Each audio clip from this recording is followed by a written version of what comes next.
This podcast is brought to you by Penji. Penji is a creative subscription service that gives you access to pre-vetted, agency-trained creatives from all over the world. From graphic design to illustrations to social media management and web development, it's all included for one monthly price. It's time to say goodbye to the hassle of searching for top-notch creative talent. With Penji, you get quality and consistency delivered right to your inbox every day, carefully crafted for you by humans. So meet your new creative team today. Head over to penji.co for more and enter the coupon code located within the podcast show notes.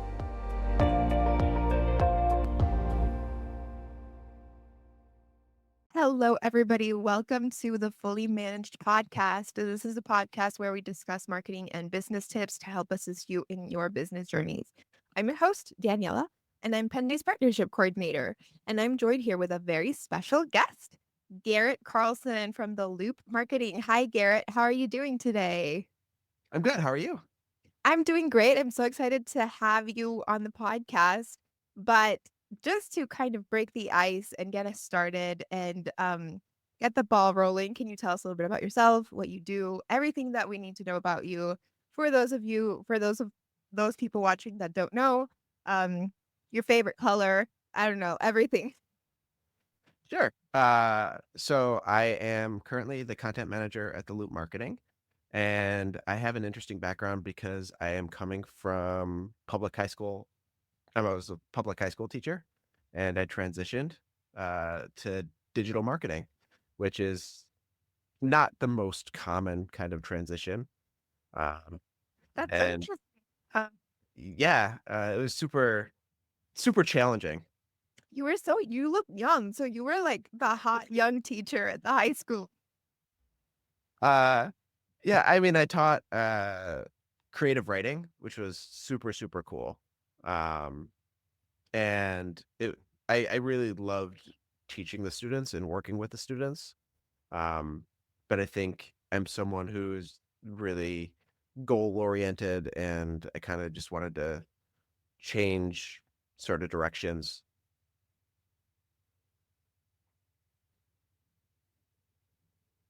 Sorry, I didn't realize I was muted. Um, but no, yeah, it totally makes sense. I think it's I mean, creative writing and digital marketing, and you do content marketing. They're not that far off, right? Because I mean, creative writing's basically telling a story, and content marketing is very much storytelling. So I think it totally makes sense that you would sort of make that jump. You still stayed within that niche. Um, when did you actually do that transition and how difficult was it? Because I feel like it would be hard to begin to get jobs in something like this when you have a background of teaching. I imagine they would be like, shouldn't you just like be a teacher at another high school? Yeah, I got that a lot. Um, so I left teaching after 6 years, and that was in 2019. And I applied to a couple jobs, and nothing was really sort of working for me at that point. At the same time, while I was teaching, I was also getting a nonfiction writing degree. So, like, I was continuing my writing myself. So my wife suggested, why don't you just start writing online? Here, take this content marketing book, read it. This was something that she did really well. And I started working on my own website. And what I started with was kind of just writing for myself and writing the things that I was interested in. And then eventually sort of figuring out a little bit of what was working for my audience and what was working for Google, and I was making friends and making new connections with people, and it turned out to be pretty successful. And one of the biggest struggles with that, with just having sort of a content marketing blog, um, is that there isn't a ton of just like money in the blog itself and in the writing of it. So that's when I transitioned to the content manager role, which I transitioned after probably about 2.5 years, I think. Um, and that's where I'm at now. That's so interesting. And with creative writing, how I mean, obviously you were able to integrate that so much into content marketing, but I wonder with how social media works, with how like the internet has sort of been evolving, with AI being a thing nowadays. How was like that specific transition? Like how are you able to use what you knew about being a creative writer and like the basis of telling a story and translate that into the digital marketing space and what you do now? Yeah, so I'm sorry, I'm gonna go on a bit of a tangent with this one. No, go ahead. Um, I go on tangents when I ask the questions and like you can totally do that. okay, perfect. So for me, I think the biggest thing that was really important with creative writing was building connections with the people reading the stories. Finding something that was universal that tied them to what I was writing, that made them feel like they understood my experience. And as I was writing for my own website at the time, I realized the pages that people were spending the most time on were the pages that I would include these personal narratives, these stories that were, lighthearted, poking fun at myself, or just something that like made them remember something in their life. And then also using sort of content marketing best practices, the keywords and all that fun stuff. So when it comes to creative writing and content marketing, I think the most important thing to me is building that connection with the audience because that is what keeps them on the page, that keeps them reading, that keeps them interested in what you're doing. And with AI kind of takes that away. And with more AI articles coming out and Google Gemini and all that stuff happening, what we end up happening is kind of this circle of just AI written stuff that is, here's the original AI article, and then AI scrolls the internet and reads that AI article, and then rewrites it again and rewrites it again. And eventually, at some point, everything is just going to be kind of taken from AI, except for the blogs that or content that's created by By people. someone, yeah, by people that like tell a story, that build that connection with other people. Yeah, and like I think AI in general is just not at a place where it's even able to replace human involvement. It's you can totally tell when something was done with AI because of how it's phrased or the wording that they use. It's still not like natural. It doesn't make me want to connect. It's just sometimes it's just too much. Yeah. If you've ever asked ChatGPT to like write a joke, like that is one of the easiest ways to figure out that like it is nowhere near ready to speak like a human. Like it doesn't tell good jokes. It just can't do it. Yeah, no, actually, I always say this. I was once going where was it? I was, like, on a texting, on, like, the talking phase with a guy that I was seeing, and we were, like, just texting each other, and he sent me a message, and I didn't know how to reply with, like, a witty remark. So I went into ChatGPT, and I was like, "Tell me what to answer." And ChatGPT just gave me whack answers because the jokes were, like I mean, I the thing wanted me to send this guy hashtags on a text message, and I was like, "That's so bad, like, I can't do that," and I realized, like, it was a real human interaction, that text message, conversation, and ChatGPT just could not help me with that because the answers were horrible. I was like, "How am I supposed to send this to a person?" Like, regardless of what relationship we have or what the context of the conversation is, these type of texts are weird. They're not, like human. It's a robot, and he's clearly gonna tell that I got this on AI if I send it to him. Yeah. There's just, despite what a lot of people try and say about AI, it still just doesn't have that human element to it. And I think with humans, we make mistakes. We, use weird turns of phrase. And that's just something that AI can't do yet. Um, and I'm not sure if it will ever be able to actually do in a way that, removes the need for the human element in terms of, whether it's marketing content or just storytelling in general.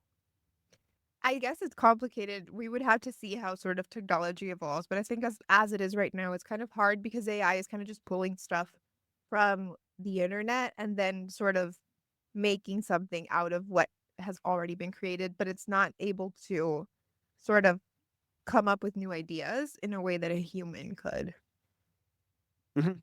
Yeah, I agree. right? Uh, Yeah. Like I guess that's like my opinion. It could be different.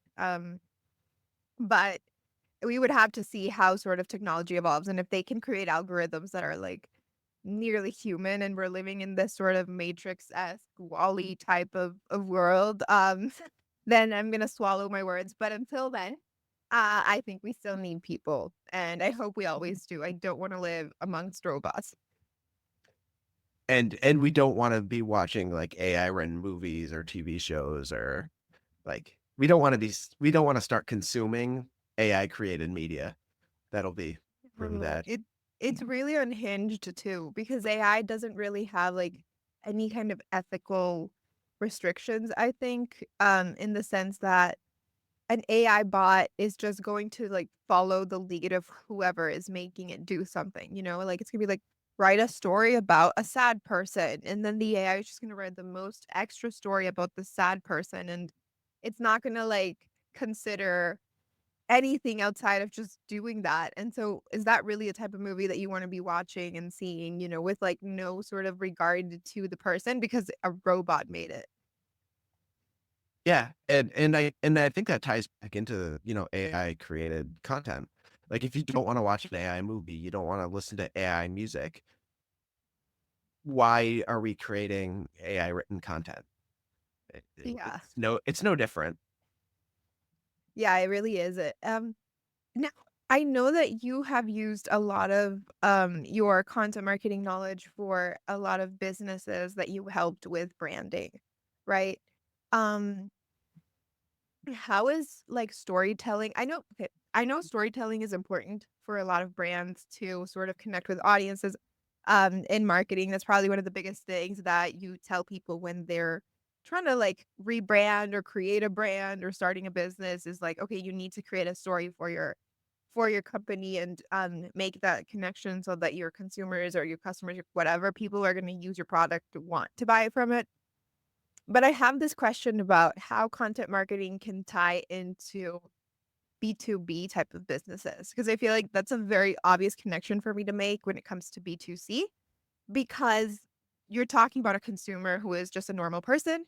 And a lot of the times, the stuff that they are purchasing is personal to their life, right? Like if it's a t-shirt, you want a t-shirt for yourself because you are going to wear it. If it's a product for like skincare or something along those lines, it's probably because you need that product on your face. But when it comes to something a little bit more abstract, like B2B or SaaS companies, where, like I guess, especially when you move on to more niche companies, I think it can get a little bit blurry for me of how content marketing can be beneficial. And I've been meaning to ask you what you think is sort of useful for these type of businesses. So this might be a little out uh, out of sync with traditional thinking, but B2C, B2B, I think at the end of the day, you're still trying to speak to someone that's human.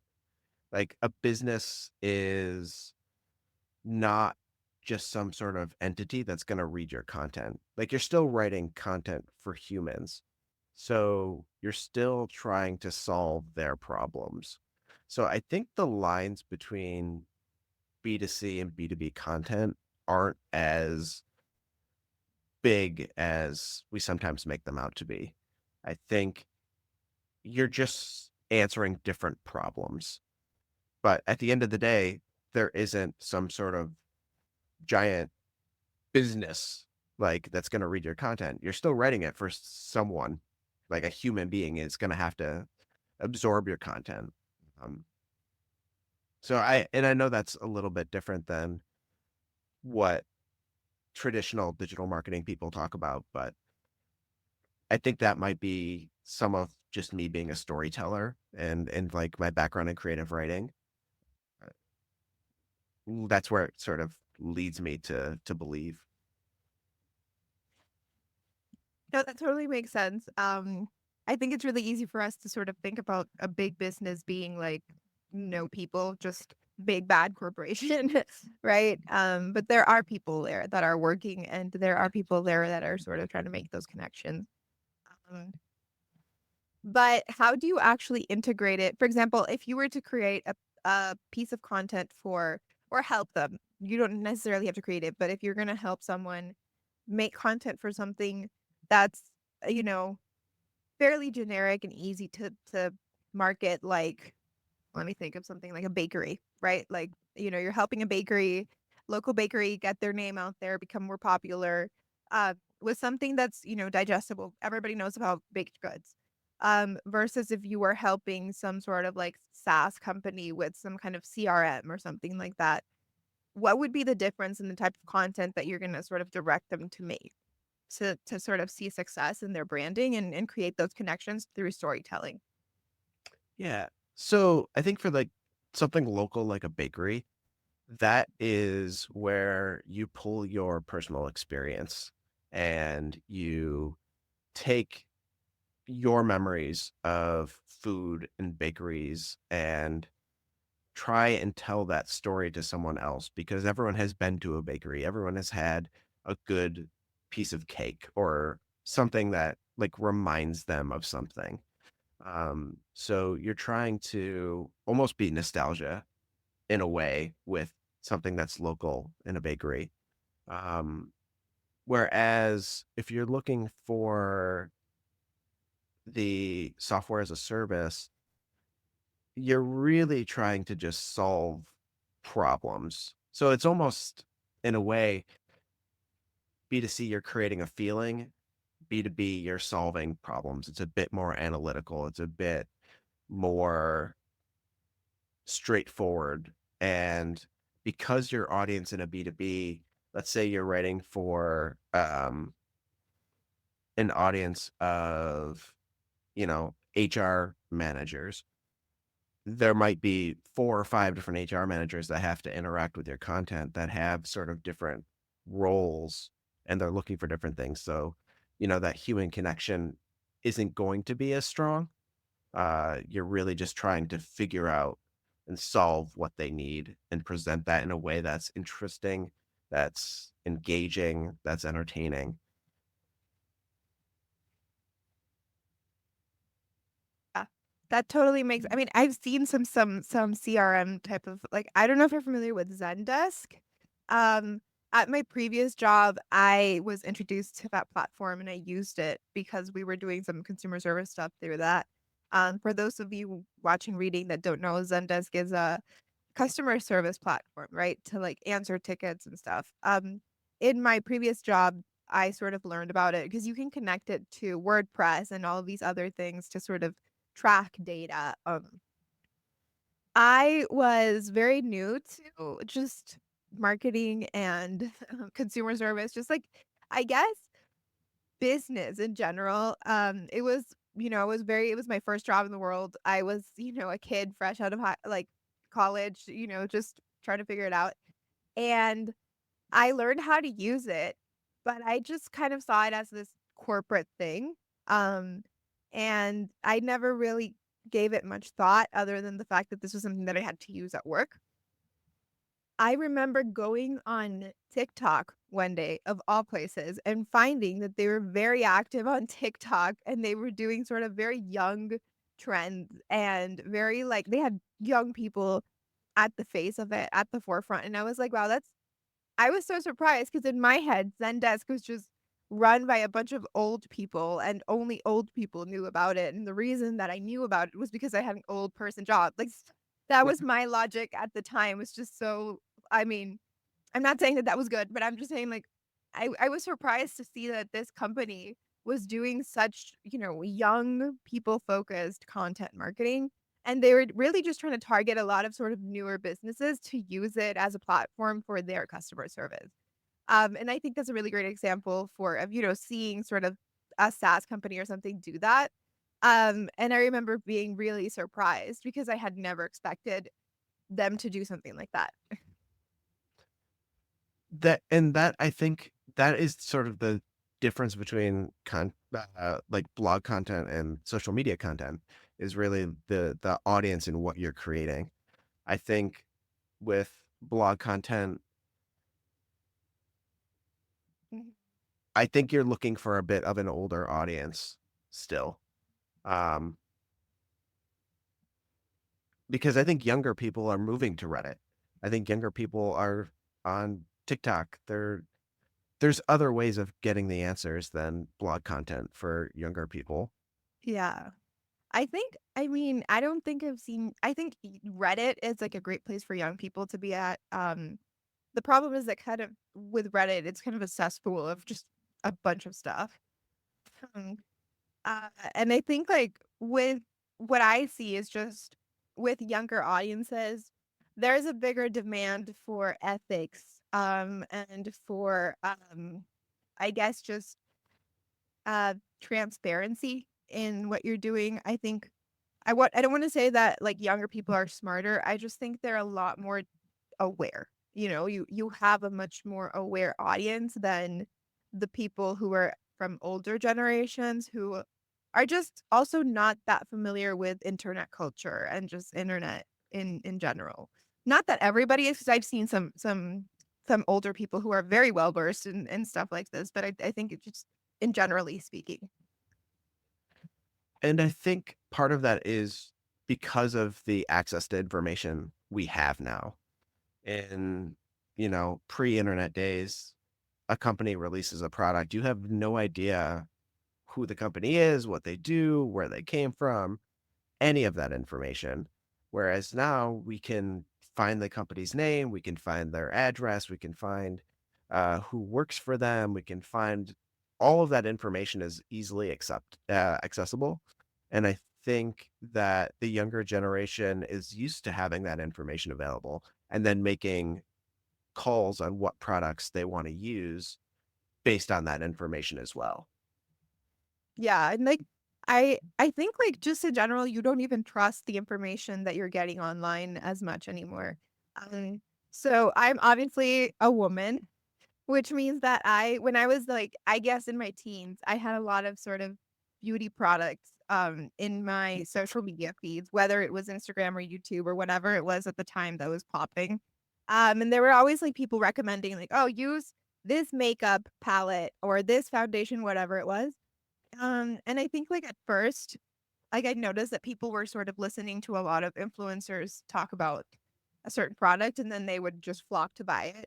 And I've noticed that within like I guess the last 10 years when influencer marketing has sort of become a thing, specifically with industries like that, I've seen consumers be a lot more demanding of like, what is this an ad? Is this person lying? Like this influencer probably just wants money. That product is not that good, and sort of fluctuating towards more UGC type of videos and content creators that are maybe not as popular because it feels more genuine than the millionaire influencer who's promoting some product. I wonder how that evolution is changing for like men's like skincare, men's health products. One thing that I noticed was when I was writing about, men's health is that there were a lot of men's skincare products that were really there was a concealer product that came out and it was no different than, Oh my my god. wife's concealer. Yeah. Yeah. Except it was black. It was in a black case. And like Yeah. yeah, and I think men's products are still I don't know if they're at that point yet of um, just men looking for products that don't look manly. Like I think they're still struggling a bit to really figure out what that market is. And I think that I'd be curious to see how that evolves and, Time. as the younger generation becomes more, you know, uh, gets more money and buys more products and stuff like that. Yeah, no, I feel like with it's like the pink tax on, a men's razor and the woman's razor, and it's basically the same thing except the woman's is pink. It's just it's reversed. Mhm. And it's all kind of rooted in misogyny because I guess like for a long time men were not allowed to have that kind of self-care. And if you put that into perspective, like a moisturizer is going to be the same thing for a man and a woman. It's not about whether it's a woman's product. It's a product for someone's skin. And yeah, I think like there's still a lot of taboo with men sort of using stuff like this, with men wearing makeup. But I feel like with younger generations, with Gen Z and Gen Alpha coming in and sort of changing that idea, it's gonna keep sort of growing. And I think like hopefully we're in a world where it's just a product and not necessarily just for women or just for men, but it's just a concealer. Um, and maybe we'll see like consumers being just smarter in general instead of being divided by gender and sort of that kind of marketing strategy. Yeah, I think that's the hope, and I know that for men's products they're still a little behind. Um, a lot of men's products still feature like men who are like super muscular and with perfect bodies, and I think men haven't really had that conversation yet about like all bodies are, you know, bodies. Yeah. Uh, whereas I think women have been having that conversation for, decades. Um, and we've seen companies like Dove kind of try and, target people with their like Different. no makeup Yeah. commercials and stuff like that. Um, so um, I think the men have some catching up to do. Yeah, for sure. No, I totally agree. I think I also have noticed that there's a sort of homophobic in take to it because I do think we've seen sort of more men being involved in beauty, specifically in self-care. I've never seen more men sort of do their makeup and stuff, but I feel like there's this connotation that you have to either be a celebrity or gay to be doing skincare and makeup. Um, because I think for the longest time we've known that celebrities have some like male celebrities will have some kind of makeup on or like have skincare before they walk the red carpet or when they're filming movies, but everybody just kind of thinks of it as like, well, that's a part of their job. They obviously have to do that. But when it comes to just a normal person that's walking this earth, and living, going about their life, I've noticed with the zeitgeist that there's this trend of thinking like, oh, if he like is really good at makeup, he's probably gay or maybe bi, which I think is really harmful and probably why we haven't seen sort of a lot of men be open about stuff like this or trying to even tap into a lot of these type of self-care conversations like you said or body issues because there's like this connotation that it's because you are bisexual or gay or whatever, and even if that were a thing, it's not a bad thing, but I can see that how people sort of take that as a threat to masculinity. Yeah, and I think if we tie it back to content marketing, in a way, that's where the storytelling and the human connection comes in. Yeah. Every guy has had an experience where they've seen, someone on TV, a Marvel superhero or something, and have been like, "Man, I wish I looked like them," and felt really uncomfortable in their own skin. Um, and they probably haven't admitted it to most people. Um, but if you're telling a story, in content, bring you can bring those things into your narrative, into what you're talking about.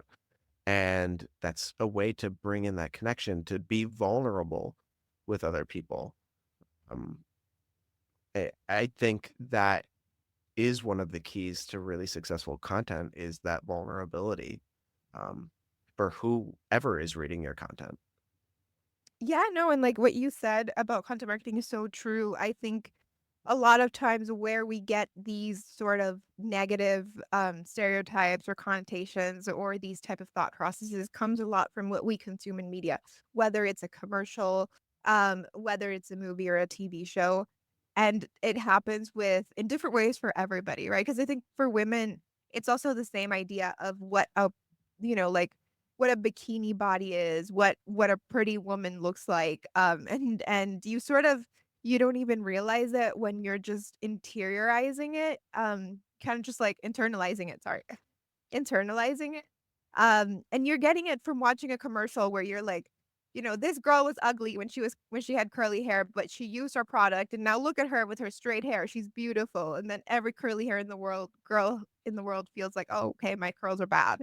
Um, and the same thing happens for men when, they're watching a show of like, oh yeah, big, manly, strong guy, um, drinking protein. And then you don't even realize it when in your head that's like, okay, equal like, like attractive equals muscles. So like you said, content marketing can sort of really influence that sort of thought process in people, especially like I would say children, teens, like the younger generations. As you get older, you kind of become more critical. But when you're younger, you're just sort of watching stuff like this and just being like, okay, this is true. This is absolute truth. Yeah. Yeah. And I think that's something that is going to continue to be challenging to change because media is going to always be changing and adapting to or there's more content creators than ever before. And I think that how kids consume media is going to be really, really important for us to look into as, we have a new generation of parents coming into the world. Um, and I would say, so I'm a new dad. Um, and I am very aware of the internet and content and all of that, whereas my parents weren't. And it'll be interesting to see how content changes for, our children. Um, and whether or not we are able to take sort of the reflection that we've made towards our, our past, our families, our parents. Our bringings, yeah.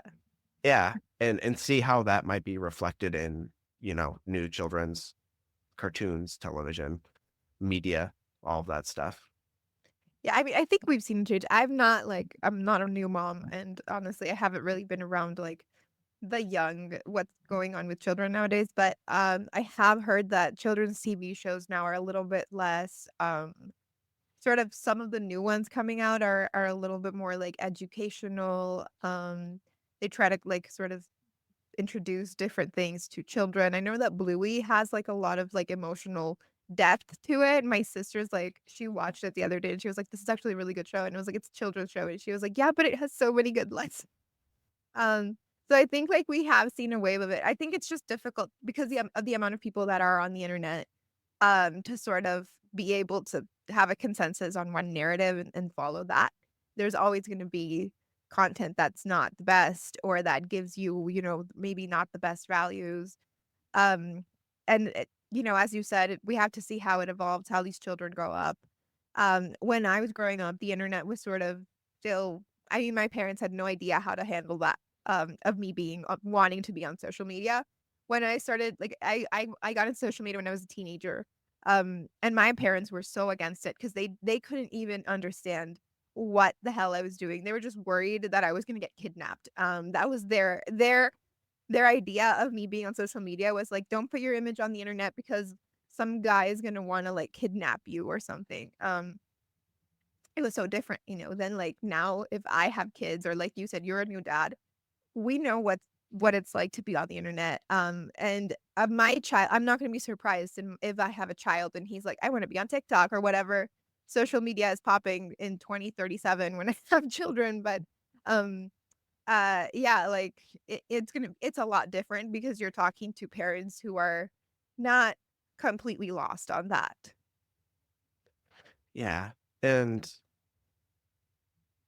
when it comes to digital marketing, I think that's also the tie-in with audiences and who we are trying to appeal to and platforms. Um, I think the platform sort of separation is really clear these days between, who is using TikTok, who is reading, email newsletters, who is on LinkedIn. I think Yeah. those user bases are becoming more and more clear every day. Yeah, it's definitely. And there's more like, I mean, there's even jokes about it of like Facebook moms and, like this Twitter stands and all of these because we've been able to make these distinctions of who is on this one platform, who's on this other platform, what generations are using what. And it reflects the type of content that we create. What we create for YouTube is going to be very different than the content we might create for a Facebook ad or a LinkedIn ad. And I think that is something that is really reflective of the people who have spent a lot of time on the internet, who have grown up with the internet. They're able to really sort of move between those boxes a lot more effortlessly. Yeah. Because they can understand it so much better. It's so hard for someone who didn't grow up with that to even understand it. The internet culture stuff. Like I've tried to show my parents memes and then I have to explain so much and it's not funny anymore. And sometimes it's not even if they understand it, they're like, how is that a joke? And then I'm like, yeah, this might not be like, you know, might not be the best thing to show you. EPT starts putting out memes, then we'll have to worry. For real, I guess so. Yeah. Well, Garrett, I think this is a great note to end this podcast on. We've had a great conversation. Definitely went on a couple tangents. Got really philosophical, but it's all good. I had a lot of fun. It's great having you. But before we finish, I do want to give you the space to plug anything that you want to plug. If you want to send viewers your way, if anything that we spoke about today resonated with you, the space is yours. Sure. So visit theloop.com, theloopmarketing.com, visit our website, read our blog. You can find me on LinkedIn at Garett Carlson. That is my name. Yeah, those are the two places. Awesome. I will be adding those links to the description of these videos so that people can go and find you easily. Thank you so much for being here today, Garrett. It was so Yeah, much fun. thank you.